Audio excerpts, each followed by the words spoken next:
जय हिंद बच्चों। Teaching with rust में आपका स्वागत है। तो बच्चों, हम 9th क्लास के 5th chapter introduction to Euclid geometry पे थे और इस चैप्टर के अंदर हमने ज्योमेट्री की डेफिनेशन दी, यूक्लिड के द्वारा दी गई डेफिनेशंस को पढ़ा, यूक्लिड के द्वारा दी गई कुछ यूनिवर्सल ट्रूथ जिसको उन्होंने दो पार्ट्स में डिवाइड किया, एक को एक्सिम कहा, एक को पोस्टुलेट कहा। इन दोनों को ही हमने डिस्कस किया। अब बच्चों हम इसके लास्ट पॉइंट थ्योरम 5.1 पर पहुंचते हैं। तो बच्चों थ्योरम 5.1 क्या कहती है?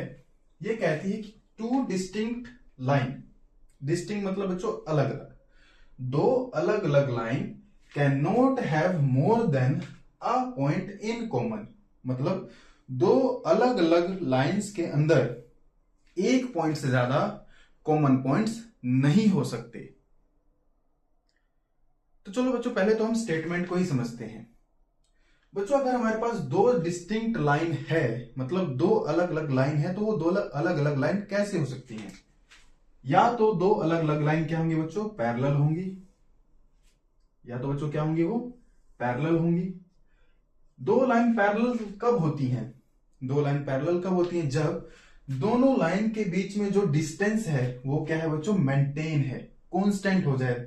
दो लाइंस के बीच में डिस्टेंस क्या हो जाए बच्चों? कांस्टेंट हो जाए।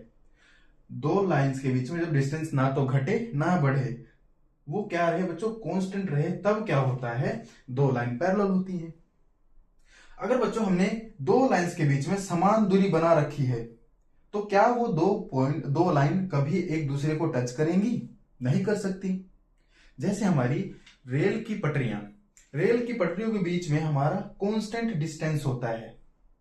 वो बात अलग है जब लाइनें आपस में जब रूट चेंज करना होता है तो पटरियां एक दूसरे को कट करती हैं। लेकिन अगर हम पटरियों को देखें, प्लेटफॉर्म के ऊपर पटरियों को देखें, तो पटरियां हमको पैरेलल रहती हैं, वो एक दूसरे को नहीं काटती। उन दोनों के बीच में कांस्टेंट डिस्टेंस होता है। सेम पैरेलल लाइन के बीच में कांस्टेंट डिस्टेंस होता है और ये लाइंस एक दूसरे को कभी भी टच नहीं करती। अगर टच नहीं करती तो एक दूसरे को ये कट नहीं करेंगे तो उनके बीच में कोई भी पॉइंट कॉमन नहीं होगा। क्लियर बच्चों? जब कोई भी नहीं होगा तो एक की तो बात ही छोड़ दो। दूसरा, पहला तो क्या था कि लाइन पैरेलल हो। मैं मान लेता हूं लाइन पैरेलल नहीं है, ऐसी भी तो हो सकती है। अगर लाइन पैरेलल हो सकती है तो लाइन पैरेलल नहीं भी हो सकती है। लाइन पैरेलल कब नहीं होंगी? जब उनके बीच का डिस्टेंस कम हो या फिर डिस्टेंस ज्यादा हो। अगर बच्चों लाइन पैरेलल नहीं होती हैं तो एक दूसरे को क्या करती हैं? कट करती हैं। जैसे अगर मैं इस लाइन को आगे प्रोड्यूस करूं, आगे बढ़ाऊं, तो क्या एक दूसरे को इस पॉइंट पे कट करती हुई दिख रही है। इस केस में तो हमको दो नॉन पैरेलल लाइंस एक दूसरे को काटती हुई नहीं दिख रही थी, लेकिन हमने प्रोड्यूस करके इसको एक दूसरे से इंटरसेक्ट करवा दिया। इस लाइन को मैं ऐसे ही बना सकता हूं जहां पर हमको इंटरसेक्शन पॉइंट क्लियरली विजिबल हो, जहां पर इंटरसेक्शन पॉइंट हमको सामने से दिख रहा है। अगर ये नॉन पैरेलल होंगी तो इनके पास एक ही पॉइंट कॉमन होगा, मतलब एक ही पॉइंट पे एक दूसरे को कट करेंगी। बच्चों स्ट्रेट लाइन क्या होती है? एक स्ट्रेट लाइन का मतलब क्या है? उसके अंदर कोई भी बेंड नहीं है, वो मुड़ नहीं सकती। अगर ये मुड़ सकती हो तो ये आगे जाके दोबारा से काट देती है। लेकिन लाइन की क्वालिटी है बच्चों, लाइन की क्वालिटी क्या होती है कि वो मुड़ती नहीं है, उसमें कोई बेंड नहीं होता। अगर बेंड नहीं होता तो नॉर्मल सी बात है, वो सिर्फ एक ही पॉइंट पे एक दूसरे को टच करेगी। थर्ड केस क्या हो सकता है बच्चों?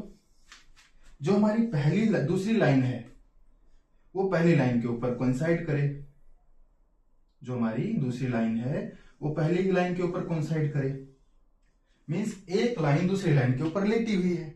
अगर ऐसा है तो दोनों लाइन एक दूसरे को हर एक पॉइंट पे टच करेंगी।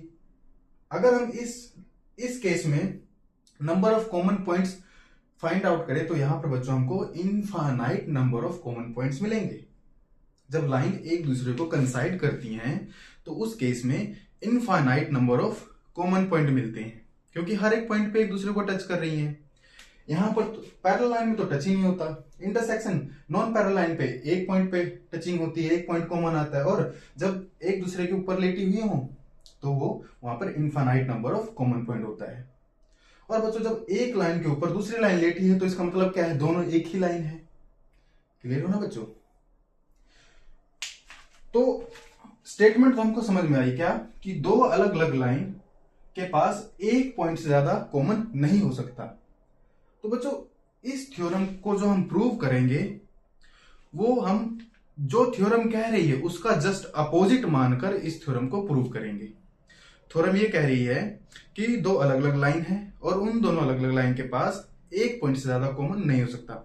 मैंने कहा कि होता है, मैंने क्या कहा कि एक पॉइंट से ज्यादा कॉमन है। मैंने मान लिया कि पॉइंट ए और पॉइंट बी, पहली लाइन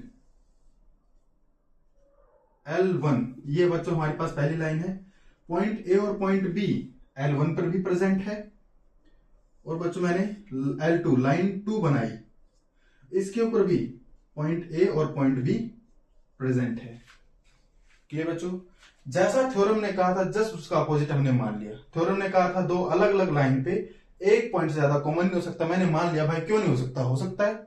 लाइन L1 दो L2 दो लाइन मैंने मानी और दोनों के ऊपर एक पॉइंट ए माना एक पॉइंट बी माना, दोनों ही अलग अलग पॉइंट अलग अलग लाइन पे एग्जिस्ट करते हैं।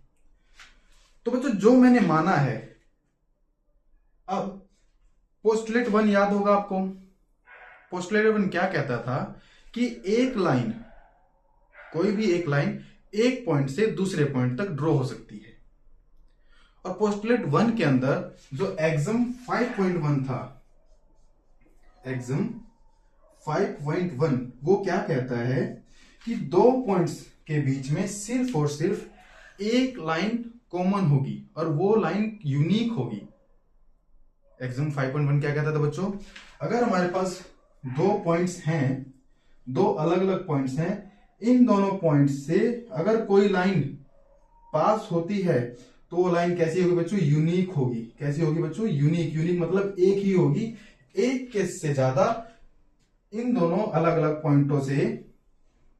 मैं बच्चों मानता हूं ये P1 और ये P2, ये पॉइंट P1 है, ये पॉइंट P2 है, जो कि दो अलग अलग पॉइंट्स हैं। इन पॉइंट से L3 लाइन क्रॉस कर रही है।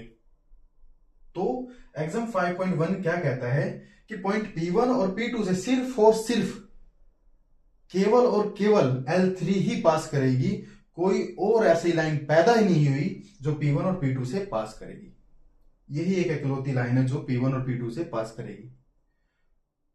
तो बच्चों मैंने माना था, मैंने इसका जस्ट अपोजिट मान लिया कि दो अलग अलग लाइन दो अलग अलग पॉइंट से क्रॉस करती है। अगर ऐसा है तो एक्सम 5.1 हमने रॉन्ग प्रूव कर दिया। और बच्चों हमको पता है, कल हमने पढ़ा था कि एक्सम 5.1 क्या है, यूनिवर्सल ट्रूथ है। यूनिवर्सल ट्रूथ फॉल्स नहीं हो सकता, गलत नहीं हो सकता। अगर ये गलत नहीं है, ये तो गलत हो नहीं सकता, तो गलत कौन है, जो हमने माना है वो गलत है। जो हमने कंसीडर किया, जो हमने माना वो गलत है। अगर ये गलत है तो सही क्या है, ये थ्योरम 5.1 सही है कि थ्योरम कि two distinct line can not have more than one point in common. Clear है बच्चों? क्लियर है। हमने इस थ्योरम को कैसे प्रूव किया, कॉन्ट्राडिक्शन से प्रूव किया। जैसा थ्योरम कह रही है हमने जस्ट उसका अपोजिट मान लिया। जैसा थ्योरम कह रही है हमने उसका जस्ट अपोजिट माना। तो जब जो हमने अपोजिट माना वही गलत हो गया। तो अगर वो गलत है तो जो थ्योरम कह रही है वही सही है। तो बच्चों ऐसे हमने थ्योरम 5.1 को समझा। क्लियर है बच्चों? रिटन फॉर्म में तो हमारे बुक के पास भी है, हमारे बुक में लिखी हुई है, लेकिन हमको समझ में आना चाहिए था कि कॉन्सेप्ट क्या है इसके पीछे। क्लियर है बच्चों? जय हिंद।